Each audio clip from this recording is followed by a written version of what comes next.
بعد فاعوذ باللہ من الشیطان الرجیم بسم اللہ الرحمن الرحیم ان اللہ وملائکتہ یصلون علی النبی یا ایہا الذین آمنوا صلوا علیہ وسلموا تسلیما اللہم صل علی سیدنا وشفیعنا وحبیبنا ومولانا محمد وبارک وسلم صلاۃ وسلاما علیک یا رسول اللہ صلی اللہ تعالی علیہ وسلم۔ اعلیٰ حضرت امام اہل سنت رضی اللہ تعالیٰ عنہ ارشاد فرماتے ہیں کہ لوگ دو طرح کی بے احتیاطیاں کرتے ہیں جن کی وجہ سے ان کا غسل صحیح نہیں ہوتا اور ان کی نمازیں برباد ہو جاتی ہیں۔ وہ دو بے احتیاطیاں کون سی ہیں؟ یہ جو بے احتیاطیاں ہوتی ہیں وضو میں بھی ہیں اور غسل میں بھی ہیں۔ سب سے پہلے جو بے احتیاطی ہوتی ہے وہ دھلنے میں ہوتی ہے۔ کچھ لوگ اپنی ناسمجھی کی بنیاد پر یہ سمجھتے ہیں کہ تیل کی طرح پانی کو چپڑ لینا یا بھیگا ہوا ہاتھ پھیر لینا اسی کا نام دھلنا ہے۔ اس کا نام دھلنا نہیں ہے، اس کا نام مسح کرنا ہے۔ دھلنے کا مطلب یہ ہے کہ پانی بہہ جائے، جب تک ایک ایک ذرے پر پانی بہتا ہوا نہ گزر جائے اس وقت تک وضو اور غسل صحیح نہیں ہو سکتا ہے۔ تو یہ پہلی بے احتیاطی ہے کہ لوگ دھلنے کا معنی سمجھ نہیں پاتے اور پانی کا گیلا ہاتھ پھیل لینے کو دھلنا سمجھتے ہیں، وضو بھی خراب ہوتا ہے اور ان کا غسل بھی نہیں ہو پاتا۔ تو یہ ایک چیز ہوئی۔ دوسری چیز، پانی اتنی بے احتیاطی سے لوگ بہاتے ہیں کہ کچھ جگہیں سوکھی رہ جاتی ہیں یا ان تک جو ہے وہ پانی کا جو اثر پہنچتا ہے وہ بس خالی گیلا ہاتھ پہنچ پاتا ہے۔ تو اس طریقے سے وہ جگہیں خشک رہ جاتی ہیں، دھلنے سے رہ جاتی ہیں اور ان کا وضو اور غسل صحیح نہیں ہو پاتا ہے۔ تو یہ دو بے احتیاطیاں ہیں، پہلے دھلنے کا معنی سمجھ لیا جائے، اس کے بعد میں اس بات کا خیال رکھا جائے کہ پانی جن جگہوں پر پہنچانا ضروری ہے ان تمام جگہوں پر پانی پہنچ جائے۔ ان دو باتوں کا آپ حضرات خیال کریں۔ اس کے بعد میں آگے بڑھنے سے پہلے یہ عرض کر دوں کہ کلی کرنا اور ناک میں پانی ڈالنا یہ وضو کے اندر سنت ہے اور غسل کے اندر فرض ہے۔ تو پہلے کلی کرنے کا اور ناک میں پانی ڈالنے کا مطلب سمجھ لیا جائے، اس کے بعد میں یہ عرض کروں گا کہ وضو میں کہاں کہاں احتیاط کی ضرورت ہوتی ہے اور پھر یہ بتاؤں گا کہ غسل کے اندر کہاں کہاں احتیاط کی ضرورت ہوتی ہے۔ تو پہلے کلی کرنے اور ناک میں پانی ڈالنے کا مطلب سمجھ لیا جائے۔ کلی کرنے کا مطلب کچھ لوگ یہ سمجھتے ہیں کہ منہ میں پانی لیا اور اگل دیا، اسے کلی کرنا کہتے ہیں۔ کلی کرنے کا یہ معنی نہیں ہے۔ کلی کرنے کا مطلب یہ ہے کہ پورے منہ کے اندر ہر گوشے میں ہر پرزے کے اندر حلق تک جو جگہ ہے سب دھل جائے، اس کا نام ہے کلی کرنا۔ اگر کسی نے اپنے منہ کے اندر تھوڑا سا پانی لیا اور اس کے بعد میں اگل دیا تو زبان کی جڑ بھی گیلی نہیں ہوئی، حلق کے کنارے تک پانی جو ہے وہ نہیں پہنچ پایا، تو اگر وضو کے اندر یہ بے احتیاطی کی ہے تب تو خالی سنت چھوٹ گئی۔ لیکن اگر کوئی غسل کے اندر اس طریقے سے کلی کرے گا تو کلی کرنا غسل میں فرض ہے، اس کی جب کلی صحیح نہیں ہوگی تو غسل بھی صحیح نہیں ہوگا، وہ ناپاک کا ناپاک رہ جائے گا۔ لہذا اس بات کا خیال رکھا جائے کہ کلی کرنے کے اندر منہ کے تمام پرزے یعنی داڑھوں کے پیچھے، گالوں کی تہ میں، دانتوں کی جڑ میں اور دانتوں کی کھڑکیوں میں، حلق کے کنارے تک ہر پرزے کے اوپر پانی بہہ جائے، تب جا کر کے کلی کرنے کا معنی صحیح ہوگا۔ اور اگر منہ کے اندر کوئی سخت چیز ہے کہ پانی وہاں تک پہنچنے سے وہ روک رہی ہے، جیسے دانتوں کی جڑ یا جو ہے وہ کھڑکی کے اندر کوئی چیز حائل ہو رہی ہے، تو اس کو جدا کر کے اس کے بعد میں کلی کرنے کے ذریعے اس جگہ کو جو ترک کرنا یہ ضروری ہے، ورنہ غسل نہیں ہوگا۔ ہاں اگر کوئی ایسی چیز ہے جس کو جدا کرنے میں تکلیف ہوتی ہے، جیسے کوئی آدمی زیادہ پان کھاتا ہے تو جڑوں میں چونا جم گیا، تو اب جم کر کے وہ پتھر کی طرح ہو گیا، اب اس کو تو جدا کرنا بہت مشکل کام ہے، تو اتنا جو ہے وہ شریعت کے اندر معاف رکھا گیا ہے، باقی تمام جگہوں کے اندر پانی پہنچا دینا یہ ضروری ہے۔ اب یہ ضروری مسئلہ بھی آپ حضرات یاد رکھیں کہ کلی کرنا اور ناک میں پانی ڈالنا، کلی کرنے کا معنی تو آپ حضرات نے سمجھ لیا، اب ناک میں پانی ڈالنے کا مطلب یہ ہے کہ ناک کے دونوں نتنوں میں جہاں تک نرم جگہ، آپ ہاتھ لگا کے دیکھیں نرم جگہ کہاں تک ہے، یہ دیکھو دور تک نرم جگہ جاتی ہے، آگے جا کر کے یہ ہڈی آ جاتی ہے، یہ ہو جاتی ہے سخت جگہ، تو ناک کے یہ دونوں نتنوں میں جہاں تک نرم جگہ ہے یعنی سخت ہڈی کے شروع تک دھلنا یہ ضروری ہے، اسے کہتے ہیں ناک میں پانی ڈالنا۔ لوگ کیا کرتے ہیں، تھوڑا سا پانی لیا اور اس کو ناک کے کنارے لے جا کر کے پھر چھوڑ دیا۔ اب پانی کے اندر کوئی ایسی کرامت تو ہے نہیں کہ آپ ناک کے کنارے پانی لے کر کے گئے تو پانی اپنے آپ اوپر چڑھ جائے گا، پانی اپنے آپ اوپر نہیں چڑھتا ہے، اسے اوپر چڑھانے کے لیے آپ کو پانی کو ہلکا سا سونگھنا پڑے گا، جب آپ سونگیں گے تب پانی اوپر پہنچ کر کے آپ کی ناک کے اندر والے حصے کو تر کرے گا۔ لہذا اگر کسی نے صرف ناک کے کنارے پانی رکھ کر کے چھوڑ دیا تو وضو میں تو سنت چھوٹ گئی، لیکن غسل کے اندر تو فرض چھوٹ گیا اور اس کا غسل ادا نہیں ہوگا، وہ ناپاک کا ناپاک رہ جائے گا۔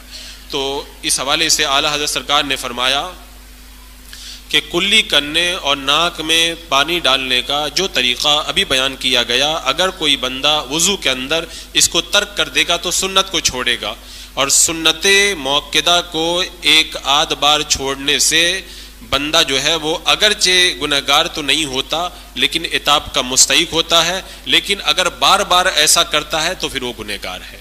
تو جو لوگ روزانہ اسی طرح کلی کرتے ہیں، اسی طرح ناک میں پانی ڈالتے ہیں تو وہ گنہگار ہوں گے روزانہ سنت موقدہ کو چھوڑ دینے کی وجہ سے، اور غسل کے اندر اگر وہ ایسا کرتے ہیں تو ان کا غسل ادا نہیں ہوگا اور وہ ناپاک کے ناپاک رہیں گے۔ بلکہ علماء کرام نے تو یہاں تک فرمایا کہ ناک کے اندر اگر جو کثافت یا گندگی جمی ہوئی ہے، جو میل جمع ہوا ہے، اس کو بھی جو ہے وہ صاف کر کے اس کے نیچے پانی پہنچانا یہ بھی غسل کے اندر ضروری ہے، اگر ایسا نہیں کرے گا تب بھی جو ہے اس کا غسل ادا نہیں ہوگا۔ تو یہ میں نے شروع کے اندر کلی کرنے اور ناک میں پانی ڈالنے کا معنی بیان کیا۔ اب میں تفصیل کے ساتھ میں پہلے یہ عرض کر دوں کہ وضو کے اندر کیا احتیاط کرنے کی ضرورت ہے۔ وضو میں سب سے پہلے اس بات کی احتیاط کرنے کی ضرورت ہے کہ پانی جب آپ چہرہ دھلیں تو ماتھے کے سرے پر پڑنا ضروری ہے، یعنی جو جہاں سے بال نکلتے ہیں، بال نکلنے کی جگہ پر ایک دم لے جا کر کے آپ حضرات پانی ڈالیں تاکہ پانی پورے چہرے کے اوپر بہہ کر کے پورے چہرے کو دھل دے۔ اگر کسی نے پانی لیا اور اسے ناک کے اوپر لے جا کے ڈال دیا یا آنکھوں کے اوپر جو ابرو ہیں ان پر لے جا کر کے ڈال دیا تو پانی تو نیچے اتر گیا، نیچے والا حصہ دھل گیا، تو اوپر جو پیشانی ہے وہاں پہ تو پانی پہنچا ہی نہیں۔ اب کیا کرتے ہیں، ہاتھ کو کھینچ کر کے اوپر لے کے جاتے ہیں اور گیلا ہاتھ پھیر دیتے ہیں، تو نیچے والا حصہ پانی بہہ جانے کی وجہ سے دھل گیا، لیکن جو اوپر والا حصہ خشک تھا آپ گیلا ہاتھ لے کر کے گئے تو وہ دھلنا نہیں ہوا بلکہ وہ تو پانی کا گیلا ہاتھ پھیرنا ہوا، تو یہ چہرہ دھلنا نہیں پایا جائے گا، اور جب سارا چہرہ نہیں دھلا گیا تو آپ کا وضو بھی نہیں ہوا۔ لہذا جہاں پر بال نکلتے ہیں وہاں سے لے کر کے ٹھوڑی کے نیچے تک جب چہرے کو دھلنا یہ فرض ہے تو آپ ایک دم اوپر لے جا کر کے پانی کو ڈالیں تاکہ جو ہے وہ اوپر سے پانی بہتا ہوا آئے اور پورے چہرے کے اوپر پانی بہہ جائے۔ یہ ہے گئی پہلی احتیاط۔ اس کے بعد میں اگر آپ کے بال بڑے بڑے ہیں، بالوں کی جو پٹیاں رہتی ہیں، آج کل بہت سارے لوگ فیشن کے طور پر بھی بال رکھتے ہیں، تو بالوں کی پٹیاں چھجے کی طرح جھکی رہتی ہے، تو ایسی صورت کے اندر حکم یہ ہے کہ ان بالوں کی پٹیوں کو ہٹا کر کے ان کے نیچے جو ہماری پیشانی کا حصہ ہے اس کو بھی دھلنا یہ فرض ہے۔ اگر اس میں سے بھی کوئی حصہ دھلنے سے رہ گیا تب پھر وضو نہیں ہو پائے گا۔ تیسری احتیاط یہ ہے کہ بھووں کے بال، یہ جو آنکھیں کے اوپر جو بھویں ہیں، ان کے بال اگر چھدرے ہیں، یعنی بہت زیادہ گھنے بال نہیں ہیں، تو نیچے کی کھال چمکتی ہو تو اس نیچے والی کھال پر پانی پہنچانا یہ بھی فرض ہے. اگر صرف آپ نے بالوں کو دھل لیا اور نیچے والی کھال کو نہیں دھلا تب بھی جو ہے وضو نہیں ہوگا. تو لہذا اگر بال چھدرے ہیں اور کھال نظر آتی ہے تو نیچے بھی پانی پہنچانا ضروری ہے. اور اسی طرح آنکھوں کے چاروں کوے، یعنی آنکھ کے چار کنارے رہتے ہیں نا، دو ناک کی طرف اور دو آگے کی طرف، یہ جو کونے رہتے ہیں آنکھوں کے، ان چاروں کونوں کو اگر کوئی آدمی زور سے بند کر لے اور کوئی سخت چیز جمی ہوئی رہ جائے تو یہ اس کے وضو کے صحیح ہونے سے مانع ہوگا. لہذا اگر یہاں پر کناروں پر کوئی سخت چیز میل وغیرہ جمع ہوا ہے تو ان کو بھی چھڑا لے اور اس کے بعد میں جو ہے وہ اس حصے کو دھل لے. پلک، یعنی ہماری آنکھوں کی جو پلکیں ہیں، اس کا ہر بال پورا ایک دم دھلنا ضروری ہے.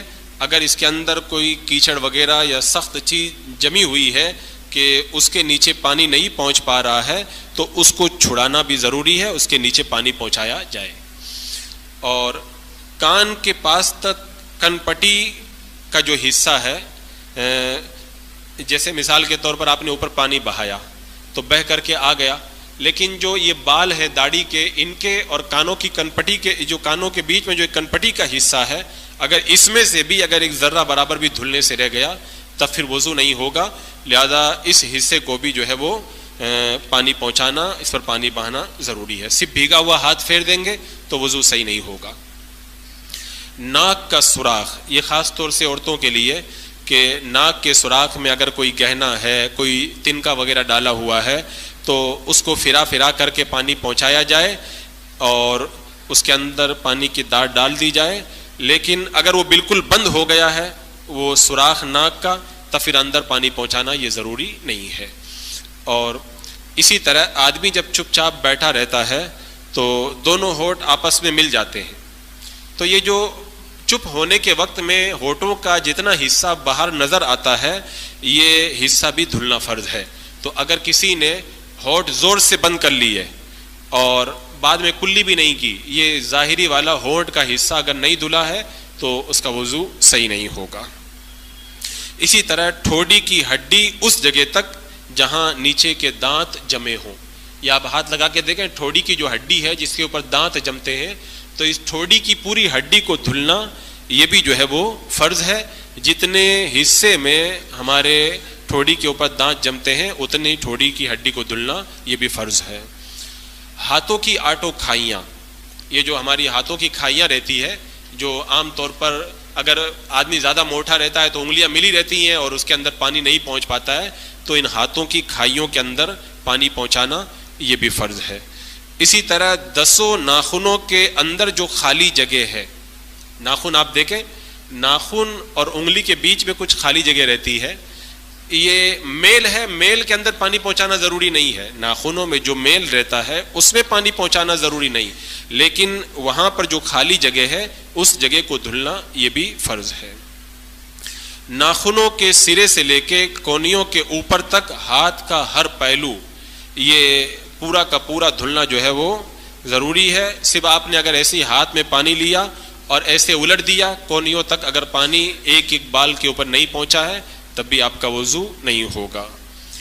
اسی طرح کلائی کا ہر بال جڑ سے لے کر کے نوک تک، اس میں بھی احتیاط کی ضرورت رہتی ہے. ایسا ہوتا ہے کہ آپ وضو کر رہے ہیں اور آپ کے ہاتھوں کے جو بال ہیں وہ کھڑے ہو گئے، تو جب آپ نے پانی بہایا تو پانی جو ہے وہ نیچے سے ہو کر کے گزر گیا اور جو بال کھڑا تھا اس کے اوپر جو ہے وہ پانی نہیں لگ پایا، تو اوپر اور نیچے پورے بال کو دھلنا یہ بھی ضروری ہے.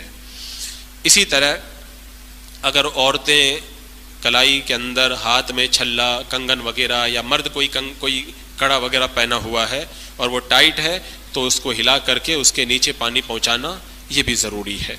اسی طرح کچھ عورتیں بہت ٹائٹ چوڑیاں پہنتی ہیں، تو اگر پانی ان کے نیچے نہیں پہنچ رہا ہے تو ان چوڑیوں کو ہلا کر کے ان کے نیچے پانی پہنچانا یہ بھی ضروری ہے. اسی طرح چوتھائی سر کا مسح جو فرض ہے اس میں کچھ لوگ بال سنوار کر کے آتے ہیں اور بس ہلکی سی انگلیوں کے پور اوپر لے جا کر کے مسا کر لیتے ہیں کہیں میرے بال نہ بکھر جائیں. تو اگر کوئی اپنی خالی انگلیوں کے جو کنارے ہیں ان کو پھرا دے گا تو اس سے مسا نہیں ہوگا, اس لیے کہ چوتھائی سر کا مسا کرنا ضروری ہے. خالی انگلیوں کے پور اگر اوپر پھرا دیے تو یہ مسا جو ہے وہ کافی نہیں ہے.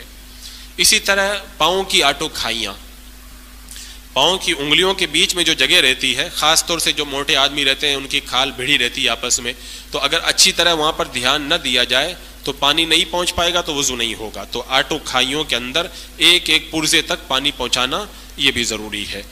اسی طرح ناخنوں کے اندر اگر کوئی سخت چیز جم گئی ہے تو میل کے علاوہ, میل کے اندر تو معاف ہے, لیکن اور کوئی چیز اگر جم گئی ہے تو اس کو بھی چھڑا کر کے اس کے نیچے پانی پہنچانا یہ ضروری ہے. اور پاؤں کے اندر اگر کوئی چھلا پہنا ہے, کوئی دھاگا باندھ کر کے رکھا ہے, اس کے نیچے پانی نہیں پہنچ پا رہا ہے تو اس کے نیچے پانی پہنچانا بھی ہلا کر کے ضروری ہے. اسی طرح پاؤں کا جو ٹکنا ہے تو وہ پورا دھلنا ضروری ہے. کچھ لوگ جلد بازی کے اندر اس کا کچھ حصہ سوکھا رکھ دیتے ہیں, خشک رکھ دیتے ہیں, تو اس سے ان کا وضو درست نہیں ہوتا ہے. اسی طرح مردوں کے لیے کچھ خاص باتوں کا خیال رکھنا ضروری ہے. جیسے مثال کے طور پر مونچھوں کے بارے میں اور داڑھی کے بارے میں حکم یہی ہے کہ ساری داڑھی کو دھلنا یہ فرض ہے, ساری داڑھی کو دھلنا یہ فرض ہے. اب داڑھی کا مطلب کیا ہوا اس کو سمجھ لیں. داڑھی کا مطلب یہ ہے کہ چہرے کی حد میں جتنی ہے, یعنی آپ ایسا کریں کہ اپنے ہاتھ سے گلے کی طرف اپنی جو ہے وہ ٹھوڈی کے نیچے سے حصے سے دبائیں اس کو, داڑھی کو. جب آپ نے اسے دبایا تو جو بال نکل کر کے پیچھے گلے کی طرف چلے گئے. اب اس میں دیکھیں کہ یہ ہماری داڑھ کے اوپر جتنے بال جمے ہوئے ہیں, ٹھوڈی اور داڑھ کا جو حصہ ہے اس پر, یہ اتنا حصہ داڑھی میں آتا ہے. یہ ہاتھ لگا کے دیکھیں, یہ جو داڑھ کا حصہ ہے, یہ داڑھ کے اوپر جتنے بال جمے ہوئے ہیں یہ سب داڑھی پر آتے ہیں. تو اتنے جو بال داڑھی کے ہیں ان تمام بالوں کو دھلنا جو ہے وہ فرض ہے. یعنی ان میں سے اگر کوئی خشک رکھ دیں گے آپ تو آپ کا وضو صحیح نہیں ہوگا. ہاں, جو بال آپ نے ہاتھوں سے دبایا وہ داڑھی کے آگے نکل گئے, جو پیچھے نیچے لٹکے ہوئے بال ہیں یہ, تو ان کا صرف مسا جو ہے وہ سنت ہے. اور اگر کوئی پوری داڑھی کو دھل لیتا ہے ایک دم پورے داڑھی کے نیچے سے ہیں جب سب مکمل کو, تو ایسا کرنا مستحب ہے, ثواب کا کام ہے, ایسا بھی کر لے تو بہتر ہے, لیکن اس کو کرنا یہ فرض نہیں ہے. فرض یہی ہے کہ جو داڑھی کے اندر کے بال ہیں جو داڑھ کے اوپر جمے ہوئے, ان تمام جو ہے وہ بالوں کو دھلنا یہ فرض ہے. اب دھلنے میں داڑھی اور مونچھوں کے بارے میں مسئلہ یاد رکھا جائے کہ داڑھی اور مونچھوں کے بال اگر چھدرے ہیں, یعنی جگہ چھوڑ چھوڑ کر کے ہیں, اور نیچے کی کھال نظر آتی ہے تو پھر کھال کو بھی دھلنا یہ فرض ہے, کھال پہ پانی بہانا ضروری ہے. اور اگر کھال نظر نہیں آتی ہے, داڑھی گھنی ہے, مونچھیں گھنی ہے, تو نیچے والی کھال کو دھلنا فرض نہیں ہے, بس مونچھوں اور داڑھی کے بالوں کو دھل لینا یہی کافی ہے. اتنا کرنے سے بھی وضو ہو جائے گا. اور اگر کسی کی مونچھیں بڑی ہو گئیں اور اس کے ہونٹوں کو چھپا لیا تو ایسی صورت میں ضروری ہے کہ مونچھوں کو ہٹا کر کے جو ہونٹ کا حصہ ہے اس حصے کو بھی دھلنا ضروری ہے. اس بات کا جو ہے وہ خیال جو ہے وہ خاص طور سے رکھا جائے. یہ جو میں نے بیان کیا یہ وضو کے حوالے سے احتیاط تھی. اب اس کے بعد میں غسل کے اندر اور بھی زیادہ احتیاط کی ضرورت ہے. ابھی جو باتیں پیش کی گئی وضو کے اندر, ان تمام باتوں کا غسل کے اندر خیال رکھنا بھی ضروری ہے. کلی کرنے میں, ناک میں پانی ڈالنے میں, ان تمام چیزوں میں. لیکن غسل کے اندر الگ سے کچھ اور بھی باتیں ہیں جن کا زیادہ خیال رکھنا ضروری ہے. ان کو میں مختصر طور پر آپ کے سامنے رکھ دوں, کیونکہ اگر آپ غسل اور وضو کا صحیح طریقہ سمجھ جائیں گے تو آپ کی نماز بھی صحیح ہو جائے گی, تلاوت بھی صحیح ہو جائے گی. ورنہ بہت سارے لوگ وظیفہ پڑھتے ہیں, کہتے ہیں وظیفہ فائدہ نہیں کرتا, نماز کا فائدہ نہیں ہوتا. تو یہ وضو اور غسل میں کمی کی وجہ سے ہوتا ہے. وضو اور غسل میں اگر کوئی کمی نہ رہے تو پھر نماز اور تلاوتوں وغیرہ کا پورا فائدہ جو ہے بندے کو حاصل ہوتا ہے. اب غسل کے اندر کن باتوں کا خیال رکھنا ضروری ہے انہیں سمجھ لیں کہ سر کے بال کے گندے ہوئے نہیں ہیں, ہر بال پر جڑ سے نوک تک پانی بہنا یہ ضروری ہے.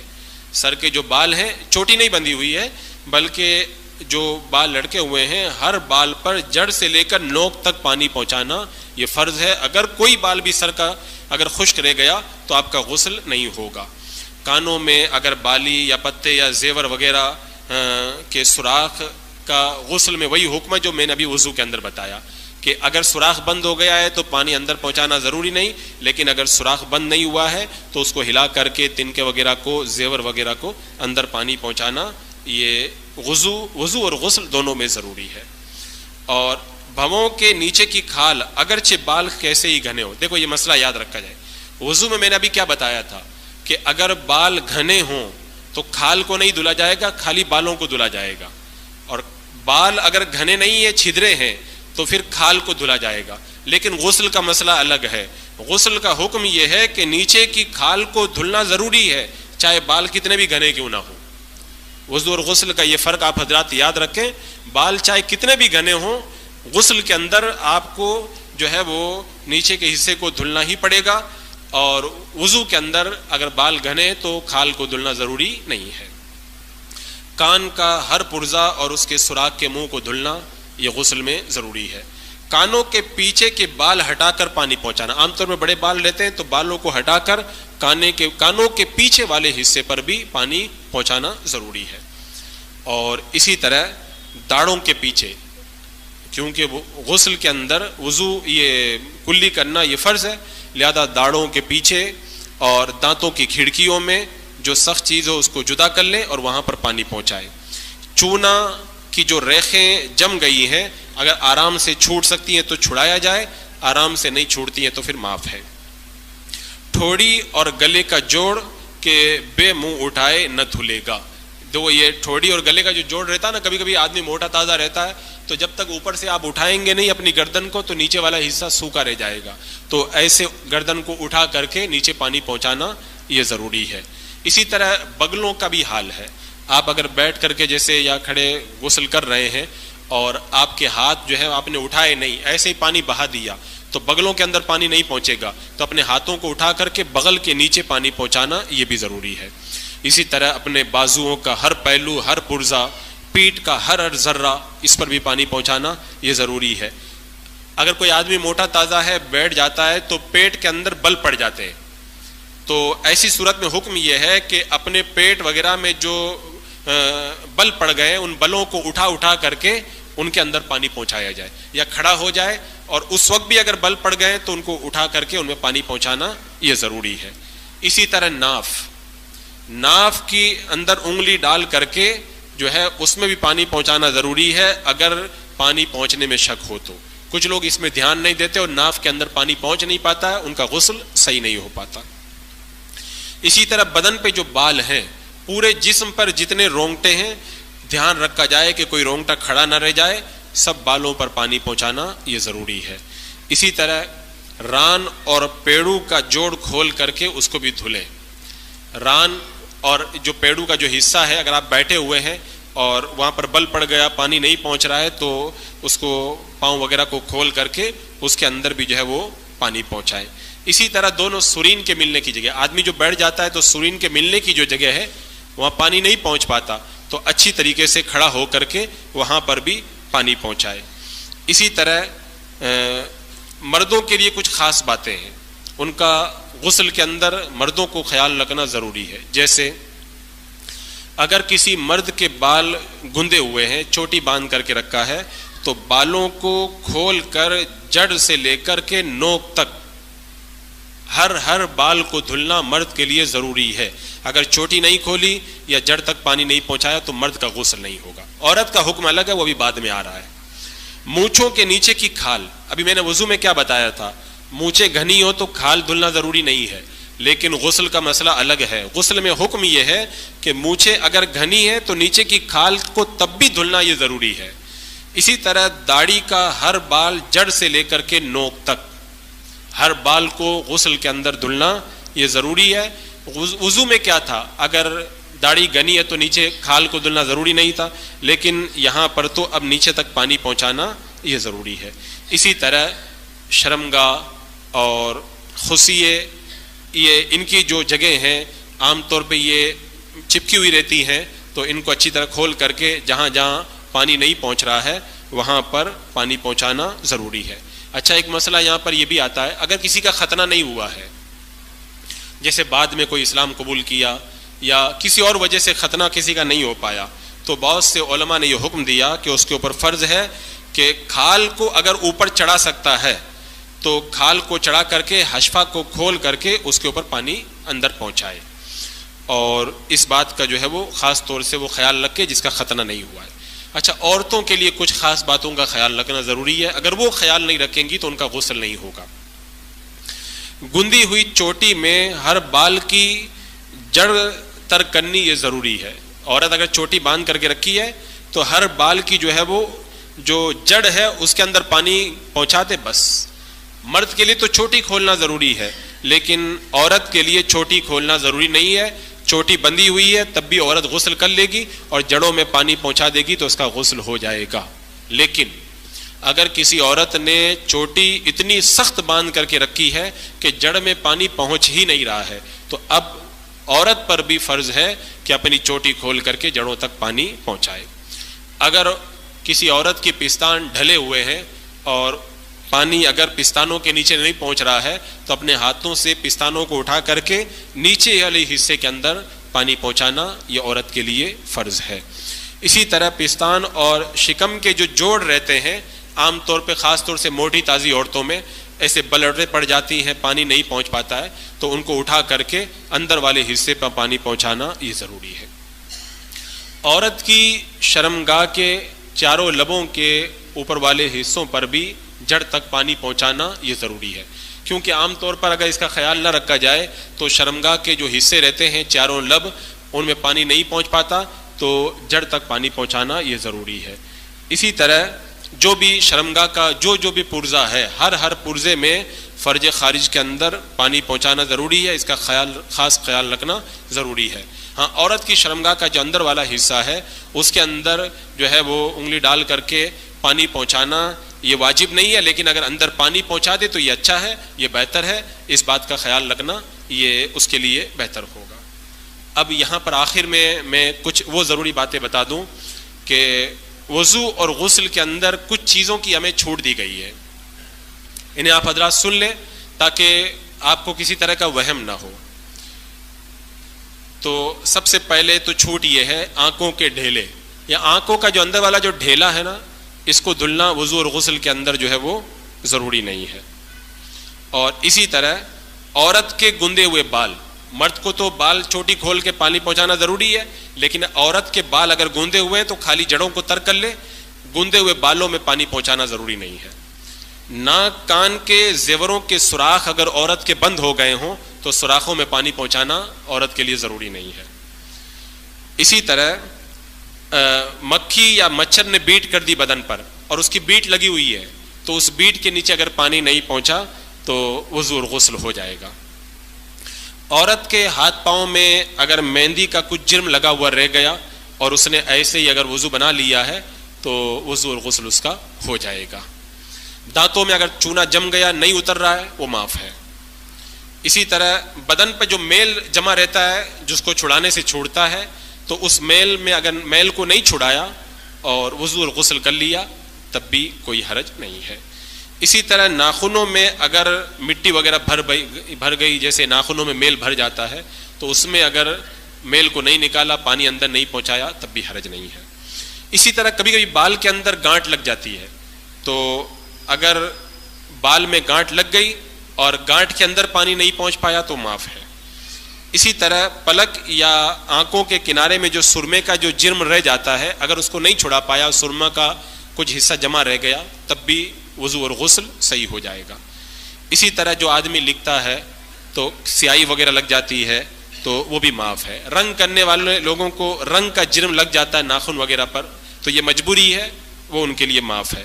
اسی طرح روٹی پکانے والے یا ایسی عورت وغیرہ کے لیے جو ہے وہ آٹا وغیرہ تھوڑا سا لگا رہ گیا، دھیان نہیں گیا، وہ معاف ہے۔ اور اسی طرح اگر کسی کا دانت ہل رہا ہے اور اس نے دانت کو تار سے بنوا لیا ہے تو اب اگر اس کو کھولتا ہے تو تکلیف ہوتی ہے اور بار بار اس کو باندھ نہیں پائے گا تو وہ معاف ہے۔ اسی طرح اگر کسی کا دانت اکھڑ گیا، اندر مسالہ بھروا لیا اب اس کو مسالے کو نکالے گا تو یہ بہت تکلیف والی بات ہے، تو اندر اگر پانی نہیں پہنچائے گا تو یہ معاف ہے۔ تو یہ کچھ معافی کی صورتیں ہیں جن کو میں نے آپ کے سامنے رکھا، لیکن آخری بات رہ گئی ہے، یہ ضروری مسئلہ آپ حضرات سمجھ لیں کہ 3 چیزیں ہیں شریعت میں۔ نمبر 1، کچھ جگہ ایسی ہیں کہ وہاں پر پانی پہنچانے میں تکلیف ہوتی ہے، جیسے آنکھ کا ڈھیلا۔ نمبر 2، کچھ جگہ ایسی ہیں کہ وہاں پر پانی پہنچانے میں مطلب ضرر تو نہیں ہوتا لیکن مشقت اٹھانا پڑتا ہے، جیسے عورت کی گوندی ہوئی چوٹی۔ اس کے بعد میں تیسری چیز، اگر کسی کو پتہ چل گیا کہ فلاں فلاں جگہ پر پانی نہیں پہنچا ہے کسی ضرر یا مشقت کی وجہ سے، تو اب بعد میں پتہ چلا کہ وہاں پہ میں پانی نہیں پہنچا پایا ہوں، تو ان تینوں صورتوں میں شریعت نے کیا حکم دیا ہے؟ تو شریعت نے حکم یہ دیا ہے کہ جہاں پہ پانی پہنچانے میں تکلیف ہوتی ہے معاف ہے، جہاں پہ پانی پہنچانے میں جو ہے وہ مشقت اٹھانا پڑتا ہے جیسے عورت کی گوندی ہوئی چوٹی، وہ بھی معاف ہے۔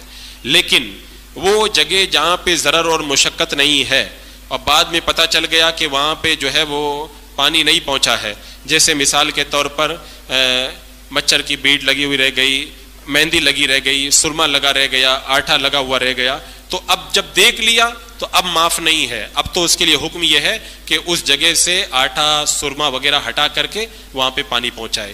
جو میں نے ابھی ذکر کیا تھا کہ معاف ہے، معاف کا مطلب یہ ہے کہ پتہ نہیں چلے تب معاف ہے، لیکن جب پتہ چل گیا تو اب معاف نہیں، اب حکم یہ ہے کہ پانی اگر وہاں پر پہنچا سکتا ہے تو پانی وہاں پر پہنچائے۔ یہ وضو اور غسل کے حوالے سے جو احتیاطیں تھیں ان کو میں نے آپ کے سامنے رکھا۔ آپ حضرات ان تمام جگہوں کا خاص طور سے وضو اور غسل میں خیال رکھیں، اگر ان میں کوئی کمی رہ جاتی ہے تو آپ کا وضو اور غسل خراب ہوگا، تلاوت کریں گے تو گنہگار ہوں گے، غسل صحیح نہیں ہوگا تو، اور بغیر نہائے اسی طرح ناپاکی کی حالت میں مسجد میں آ جائیں گے تو گنہگار ہوں گے، اور جو فائدہ ہوتا ہے ان عبادتوں کا وہ فائدہ آپ کو نہیں مل پائے گا۔ تو یہ بڑی اہم اور ضروری باتیں ہیں، آپ حضرات ان تمام کا خاص طور سے خیال رکھیں۔ درود پاک